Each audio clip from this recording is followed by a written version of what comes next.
welcome to the Nittany Report. That's right, brought to you by the SteelFlyers All Sports Network, and we're going to be talking about the Nittany Lions. How about that? We are Penn State, and Penn State opens up week 1 against Purdue at Purdue. So, this is one of the first few times where Penn State's going into the season unranked.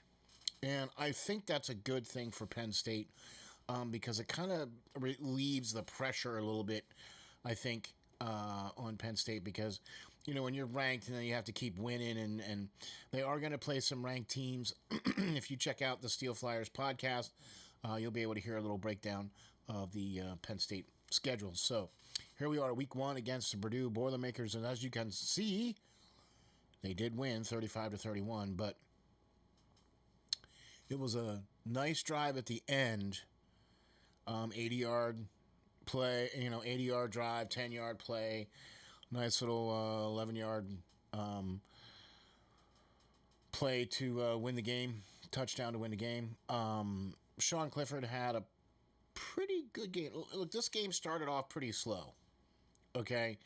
And there wasn't a lot of stuff going on. There was a lot of, punts and a lot of, some field goals and such.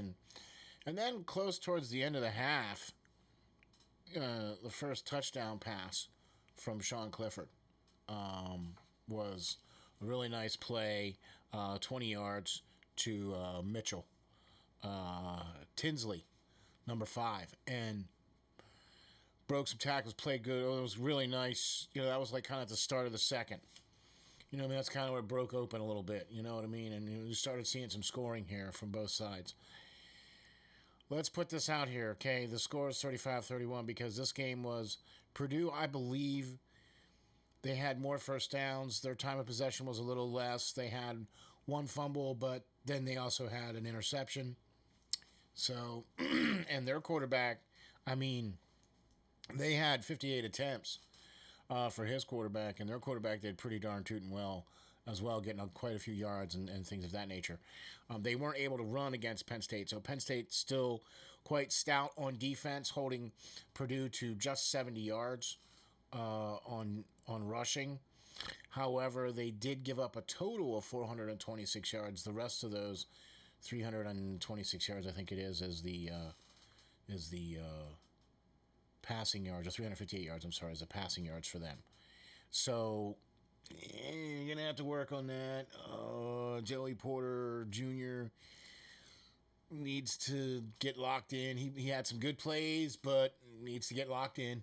I see some good things for him, but he needs to make sure he's taking care of what he needs to take care of. You know what I mean?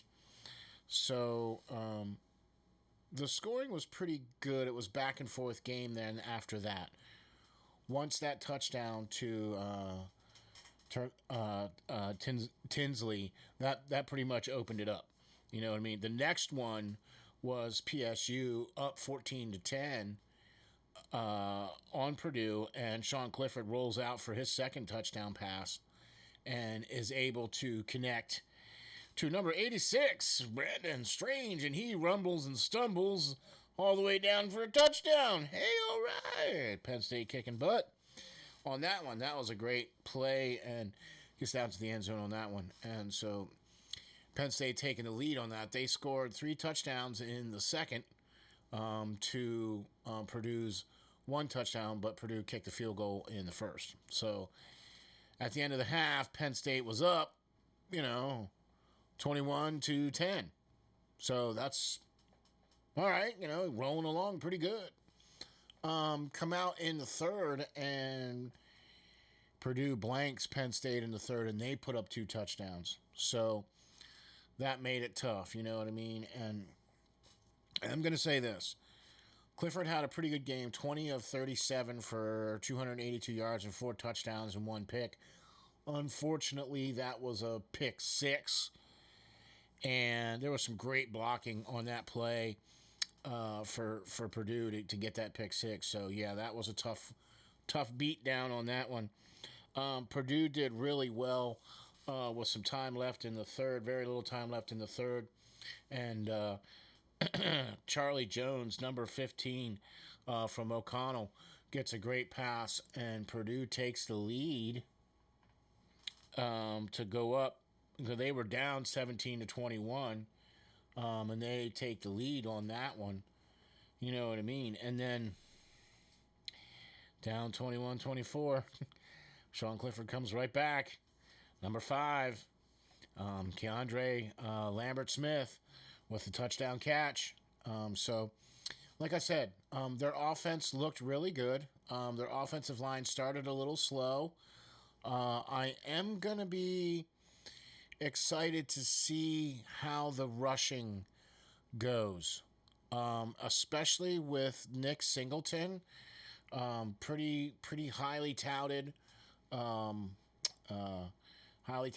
back, coming out of high school. So I'm going to be interested to see how he's going to integrate in with this group of guys. It was a running back by committee to gain almost 100 yards. I think they were like 96 yards total on the ground for Penn State.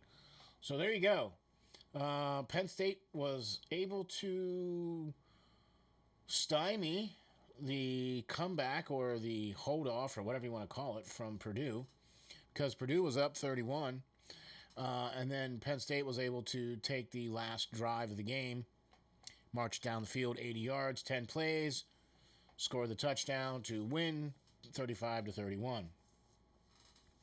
Defense gave up 400 and some yards, okay? They did get a fumble and a couple of sacks, but the backfield and it looked a little shaky because, you gave up a lot of passing yards. And their quarterback, let's just look at it like this. Penn State did kind of make them one-dimensional because they had 58 attempts in passing, and they only had 70 yards in rushing, so it's not like they were going to be able to run the ball. So, okay. We'll take that. Penn State gets the win, week 1, on the road. Okay, cool. We'll take that. You know what I mean? Next week, Penn State is at home. Okay. So we'll see how that one goes. I'm going to be interested to see how things go for Penn State this year. Just because they haven't been, they're not ranked. And, they're coming off of, they won a bowl game, but you know what I mean? So we'll see how that goes. So, yeah. Next game is Akron of Ohio. That's next week. And then the week after that is going to be at Auburn or at home against Auburn. So, I'm sorry, away against Auburn is the September 17th game. That's going to be a tough game. I think the Akron, Ohio game, they've played Penn State pretty tough the last couple of years. This game here was not too bad either. Purdue put up a pretty good game. I don't know. I'm kind of on the fence yet. It took a little while for the offense to get rolling, and the defense did kind of give up some passing yards. So those are the things to work on for next week, obviously. But all in all, we'll take the win on the road, opening up against the Big Ten right off with a good win against the Boilermakers in their building on prime time. Thursday night, Fox had it on and, it was prime time. And Penn State had a really good showing, played really well.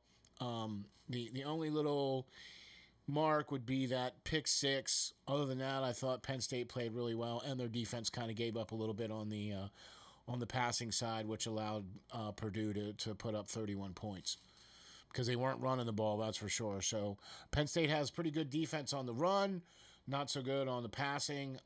We'll see Joey Porter mature. We'll see the rest of those guys come together, hopefully, the rest of this year.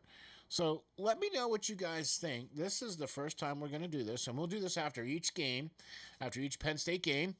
And we're not going to guarantee that the host is going to be quite so chipper, especially if we lose. No, just kidding. It's completely, utterly, look, I am rooting for the guys in blue, of course. Here we go. But for sure, we'd like to see the guys win. But we're going to be honest and let you know how things roll, and we're not going to hold back any punches. And you know how we are here at SteelFlyers, so we don't hold back any punches. And if they are not playing well, we'll tell you that they're playing well. But they played really well. I think Purdue played really well this week too. So give credit to Purdue. I think this is going to make people look at Penn State a little bit more this year. We'll see after maybe week 3 or 4 after they play Auburn. I'll be interested to see if they're not ranked by then. We'll see. But we'll keep it rolling. Thanks for joining us. Thanks for hanging out. Thanks for watching the Nittany Report. We'll do this, like I said, after each Penn State game, win or lose or draw. We'll be here to celebrate and go Lions. We are Penn State, Lion Pride. Take it all the way.